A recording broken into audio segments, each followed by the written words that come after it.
Une femme reçoit un appel l'informant que son père est décédé dans un pays étranger. La police lui demande de revenir immédiatement pour récupérer son corps. Ainsi, elle prend un vol cette nuit-là pour retourner chez elle. Cependant, lorsqu'elle voit le corps de son père, elle ne ressent aucune tristesse. En effet, elle a été abandonnée par son père dès son enfance et n'éprouve aucune émotion pour cet homme, qu'elle considère comme son père par nom seulement. Alors qu'elle s'apprête à partir, un homme l'interpelle.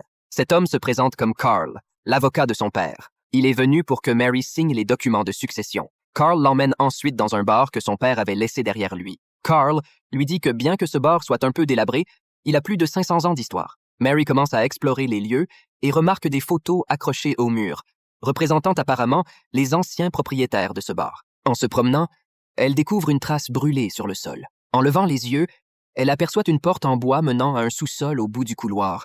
Il semble que cet endroit cache des secrets inavouables. Carl sort alors un acte de propriété et lui explique que si elle signe dessus, ce bien sera à elle. Mary, sans trop réfléchir, signe son nom sur le contrat. Elle ne se doute pas que ce geste aura des conséquences inattendues. Carl lui dit qu'il reviendra le lendemain lui apporter les clés et lui demande de passer la nuit dans le bar. Alors qu'elle dort profondément, Mary se réveille soudainement, entendant des bruits de pas venant de l'étage inférieur. Prenant son courage à deux mains, elle allume la lampe de son téléphone et descend les escaliers. Elle appelle, mais personne ne répond. Mary allume la lumière du couloir menant au sous-sol et fixe intensément la porte en bois devant elle. Elle réalise que les bruits semblent provenir de l'intérieur.